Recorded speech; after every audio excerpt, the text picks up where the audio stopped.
This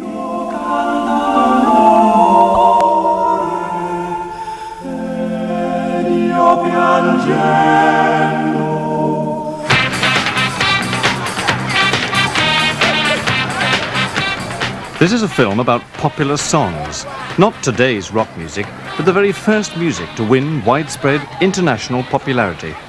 It was a style that came into fashion about 450 years ago, and this is one of its first hits.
That piece, The Gentle White Swan by Arkadelt, was one of music's first bestsellers.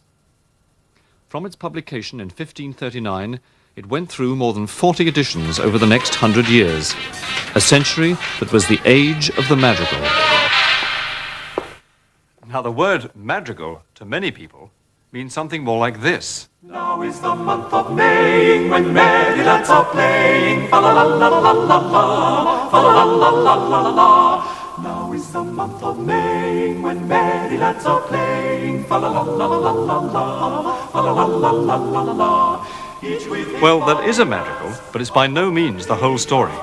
It's merely one example of a form that offers a huge expressive range, from the high-minded and serious to the light, witty, and often erotic.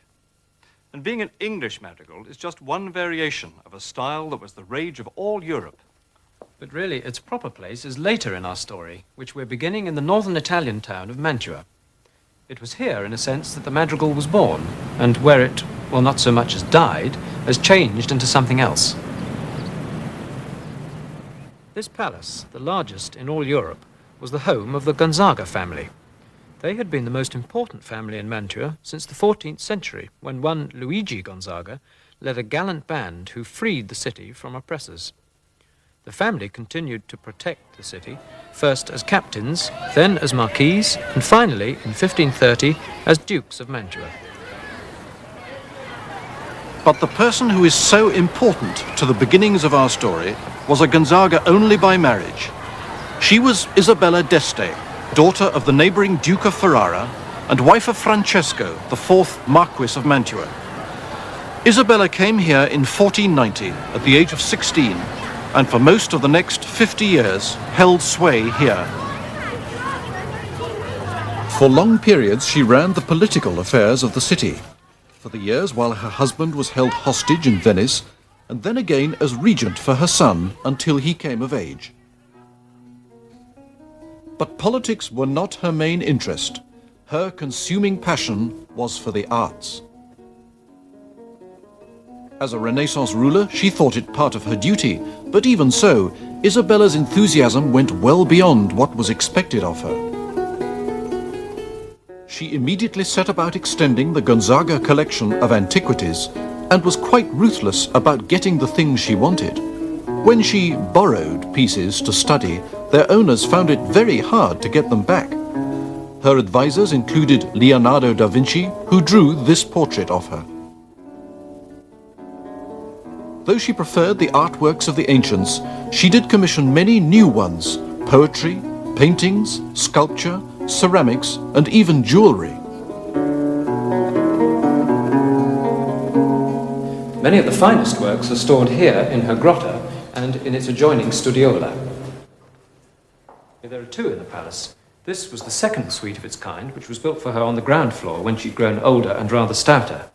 And it's not hard to imagine these walls covered with specially commissioned paintings.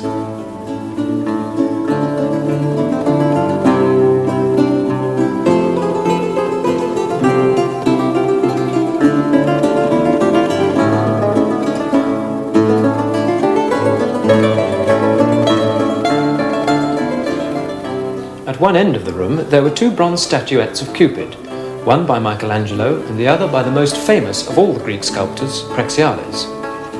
Of the two, Isabella preferred the classical piece. But of all the arts, the one which she really enjoyed and was best at was music.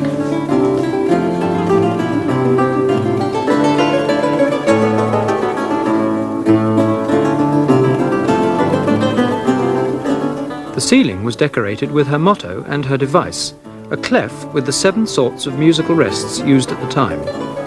Arched over the ceiling, they symbolized celestial music, and beneath she studied and practiced earthly music. She could play several instruments very well, she sang in a good contralto voice, and she composed. She cultivated the native Italian song forms, which had developed to a stage where they were ripe to become one of the parents of the madrigal. This is a frottilla, the sort of piece Isabella used to study and sing. The words of this one are those of a lover who has grown so passionate that he's begun to stutter.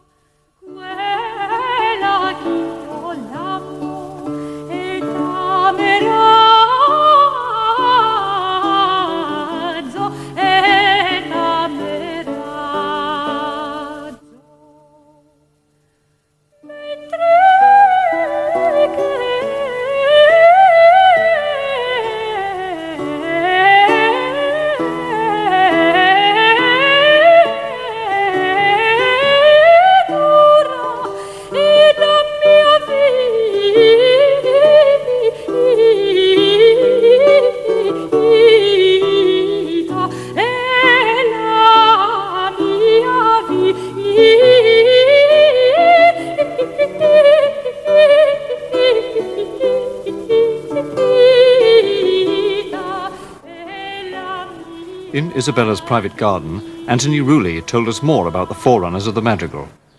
Most Italian music was simply not written down at all, but improvised. We know they made music a lot. We have accounts of how much they enjoyed their music making, but no surviving evidence really for it in written notation. So the improvised spirit is essential to Italian music. They had a wonderful word for this idea, sprezzatura, or noble negligence. It's the idea of the courtier just improvising in the moment and creating as the spirit moves him.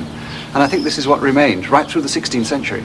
Yet it was at the very beginning of the 16th century that Ottaviano Petrucci began in Venice to print and publish his first collections of music.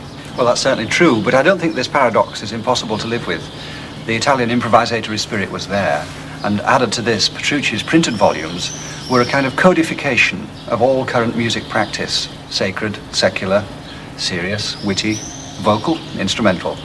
And all these things available for the first time allowed new things to happen.